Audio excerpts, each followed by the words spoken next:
Hello everyone, Max here with Fiction Rant, bringing you part 8 of my series discussing the Star Wars vs. Battlestar Galactica contest. This part will finally give my verdict on who wins in each of the categories. A 1v1 ship battle, in which case there's two kinds of those, capital ship versus capital ship and fighter versus fighter. Fleet versus fleet, army versus army, and who would win a war given a fresh, unsettled galaxy where nobody starts with a foothold but all the technology works.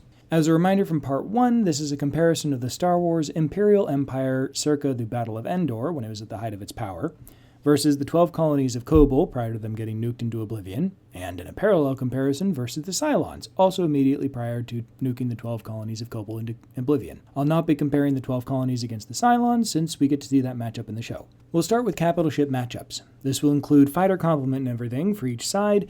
In this case, an Imperial 2 Star Destroyer wins pretty easily against the Colonial Jupiter-class Battlestar, or really even against the Mercury-class Battlestar, and also wins against a Cylon base star. The advantages of the Star Destroyer are just too big. They don't have as big of a fighter complement as either the Colonial ship or the Cylon ship, but what they do have is shields and way more firepower. Yeah, a single nuke packs way more punch than any turbo laser, but as seen in the show, actually landing a nuke hit on a capital ship is pretty tricky since the missiles can be easily shot down by either fighters or point defenses. They're apparently also really easy to detect on scanners, so a surprise hit would be basically impossible. I also believe that a Star Destroyer would be able to take multiple nuke hits to their shields before having to even resort to their armor, which could probably also take multiple nuke hits. Especially because in Empire Strikes Back, the Imperial fleet in the asteroid belt started taking losses only after multiple days of getting pummeled by giant rocks. Regarding a nuke hit to an unshielded ISD, yeah, I think it would be pretty bad, but I don't think it would actually destroy the ship outright in one hit. They're pretty heavily armored after all, though this is more of an impression rather than evidence based on the fact that there's really no evidence to go off of for that. Battlestars, of course, use more conventional munitions as well as railguns, which I believe would be capable of eventually destroying an ISD, as would enough bombardment from Cylon base star missiles. But in the meantime, they'd have to contend with all the turbo laser and ion cannon fire coming at them, all while totally being unshielded. Turbo lasers would probably also be able to penetrate Battlestar flak shields without too much issue since they're superpowered plasma cannons, so most of that plasma would probably just make it to the hull of the Battlestar after melting its way through the tiny bits of metal from the flak shield. Really what a flak shield is for is if you have anything delicate coming through, like a fighter or a missile, it'll destroy those before they get too close. Against energy weapons, they're basically useless. Ion cannons too would absolutely wreak havoc on both Battlestar and base star systems. To the Cylons' credit, I do think that the overwhelming number of fighters in a base star's complement would help them ultimately do more damage to an ISD than a Battlestar could do, since every one of those fighters can carry missiles, and ISDs are simply not equipped to intercept that number of projectiles or that number of fighters. Even if a base star and its fighter complement were able to take out an ISD, though, I don't think the base star would survive the encounter, though a few raiders might. Very heavy emphasis on might. As for the fighter matchup, this one's a bit weird since Star Wars insists on giving goofy numbers on things, but I really think that TIE fighters in general have a pretty significant edge over Vipers and Cylon Raiders since they can accelerate so fast. So unless the TIE pilots get really badly outflown by the BSG pilots, they'd win most matchups. And here's the catch that I think gives the Cylon Raiders an eventual edge in this matchup. In early matchup between TIEs and Raiders, the TIEs would win most fights. However, Cylon Resurrection would, I think, allow the Raiders to overcome the technical inferiority of their fighters and eventually win. By all rights, the ability to accelerate in excess of 4,100 Gs should make TIE fighters win every matchup against fighters that can only accelerate from 7 to 10 Gs.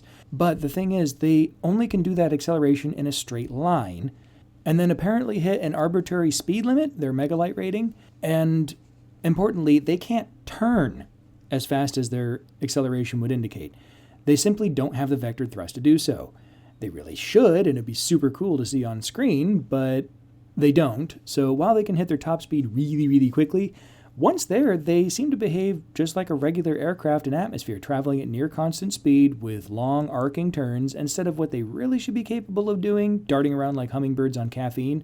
All that said, I can't see Viper pilots winning too many of these matchups. They can't learn from the death of their pilots, and the technical limitations of Vipers are simply too significant for them to reliably win against TIE pilots and their vastly more advanced fighters.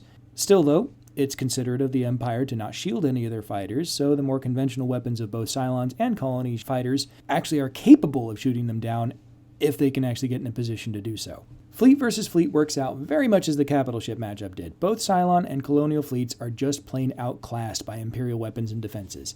At least in the case of the Cylons, their truly absurd numbers of raiders that would be flying around in a fleet engagement would mean that the Imperials would probably not have any fighters left by the time that the battle ended. Despite the fact that their fighters are better, they would just simply get outnumbered and overwhelmed, and then picked off. This would then allow the Cylons to pick off a few ISDs with their nukes and missiles, but each ISD would require such a huge amount of concentrated firepower to bring down, while the base stars are relatively fragile, so even Imperial strategy, which is basically super simplistic because it just involves flying up close and blasting the hell out of things, would actually still be pretty effective against the Cylons. Unfortunately for humanity, I don't see the 12 colonies doing nearly so well in their matchup. They have more fighters than the Empire in a fleet battle, but not overwhelmingly so, and their battle stars are tougher than base stars, but I don't think that would ultimately matter too much. And even if they won the fighter element of the battle, Vipers would basically be useless against ISDs, since they carry only relatively light KEWs, not missiles. On to the ground matchups. Let me get the obvious one out of the way right away. Nobody in the 12 colonies or the Cylon arsenals can go toe-to-toe with basically any halfway competent Force user one-on-one. For what it's worth, though, from what I can tell, the only Force users in the entire Empire are Vader and Palpatine, since by the time of the Battle of Endor, all the Inquisitors are dead, and none of the other shadowy groups that are associated with the Emperor are actually canon anymore. So basically, Vader versus anybody from Battlestar Galactica, Vader wins. On to the more nuanced comparisons. For the most matchups, it's really anyone's guess. Stormtrooper versus Colonial Marine could go either way. Stormtrooper versus Cylon number model could go either way. Stormtrooper armor doesn't actually protect against basically anything, including tiny arrows from Ewoks. So traditional ballistic weaponry would work just fine against them, and Stormtrooper blasters pack enough punch to probably be lethal to any Marine or number model Cylon. Come to think of it though, since BSG factions have fully automatic weapons and the Imperial troopers have relatively low rates of fire, really the BSG factions would be able to take this matchup most times simply by merit of the fact that they'd have a better chance of actually hitting anything. Stormtrooper versus Cylon Centurion is where things get really unfair. A single Centurion would be able to take on several Stormtroopers with little difficulty. They're armored, though I think blasters would still be able to kill them eventually. And if the Stormtroopers switch to ion blasters, they'd be able to inflict more damage. But the main thing in the Centurion's favor defensively would be that they're just so stinking fast. And thanks to their combat-oriented computer brains, they'd be able to dart around a battlefield quickly while not having to slow down to shoot their enemies. Stormtroopers could of course kill them, but like clone troopers taking on super battle droids, doing so would be a daunting task, especially for a lone trooper. And as a reminder, Stormtroopers are vastly inferior to clone troopers. As for full army conflict, it's hard for me to not give this to the Imperials because of a combination of lack of information and the fact that BSG actually uses logic. On each Star Destroyer, there's a garrison of thousands of troops along with a collection of armored vehicles for ground assault operations. Neither the Cylons nor the 12 colonies do anything like this, and there's a good reason for that. There's no point. In a universe where nuking whole planets from orbit is how warfare is conducted, it makes no sense at all to maintain ground forces beyond what is needed for general security purposes, especially because they don't have planetary shields. This means that dozens or hundreds of troops would be potentially in a city-sized area, not thousands. For the Cylons in particular, it makes very little sense for them to maintain thousands and thousands of Centurions, since they're incapable of doing any space warfare, so the most we ever get to see in the series, at least, is a bare handful that were used to maintain order on the definitely not Earth colony when the humans were all basically living in a prison camp. There weren't thousands of Centurions maintaining order, just a handful. Even if the 12 colonies or Cylons could muster equivalent numbers to the Imperials, I'd still have to give the Imperials the win because of their armored vehicles, which, aside from some potential terrain-related shenanigans, would be basically immune to any kind of resistance the Centurions or Colonial Marines could muster. Even if they started using rocket launchers, which would undoubtedly be at least somewhat effective against AT-ST walkers, the AT-AT walkers would basically be able to shrug off such attacks completely, while delivering overwhelming firepower to the BSG troops. Finally, the Galactic Conquest scenario. Here's where tactics start really weighing in and start to make a big difference.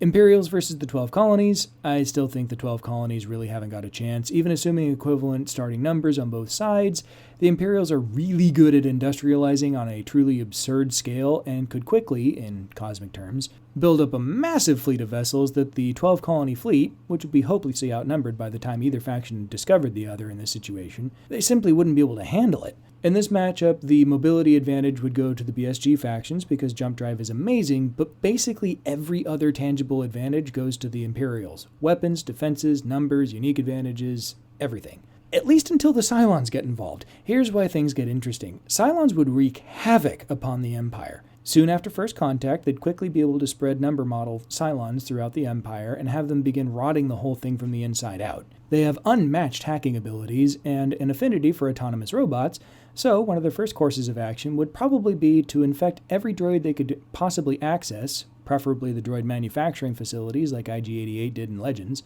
and turn every last one of them into Cylons. At least, like sleeper Cylons. They'd also do their best to infect every computer they could access, though this would be a slow process since Star Wars in general isn't really known for its wireless networking capabilities, so most of that hacking would have to be done in person. But the number models, and especially Centurions, can absolutely hack computers. The number models have to basically slit their wrists and plug in that way. It's messy, but they can still do it. But they can also deliver packages of software and other methods. Basically, in short, the Empire would end up with a growing cyber cancer that would basically be impossible for them to expunge. All that said, I think that this matchup comes down to time frame. If the Empire takes too long to notice their cybersecurity breaches, or takes too long in responding to the Cylon threat and wiping them out entirely, they'll probably actually lose a galactic conflict. Even if they'd never actually lose a space or ground battle, simply by merit of the fact that their technology would just simply become Cylon. All the Cylons would need is a single infected droid to restart the spread of their code across the Empire. Don't get me wrong, every single army battle, fleet battle, everything would go the Empire's way. But because the Cylons are inherently software, it wouldn't ultimately matter if they managed to plant that seed deep enough. The reason why the 12 colonies folks were able to resist the Cylons so effectively was because they intentionally dumbed down their own tech to make it unhackable. I don't think the Imperials would be inclined towards doing that, or even capable of doing it if they wanted to. Even their navigation requires highly complex calculations, so there comes a point where even if they started dumbing down their tech, they'd quickly reach a point where they simply couldn't utilize their hyperdrives anymore. Not to mention the fact that expunging all the droids from their installations and ships would cause everything to grind to a halt very quickly. So, final scorecard. The Empire wins capital ship, fighter, fleet, and ground battles. The 12 colonies didn't win anything except for maybe Colonial or Marine versus Stormtrooper, but really that could go either way. And the Cylons definitely win Centurion versus Stormtrooper, and probably actually win in the Galactic Conquest as well, though what winning means would look different, because they'd end up basically taking over every computer ever, and the only solution for the Empire would be go back to the Stone Age. But what do you all think? Did I not account for something? Do you think I'm right on the money? Let me know in the comments, and until next time, live long and prosper, and may the Force be with you.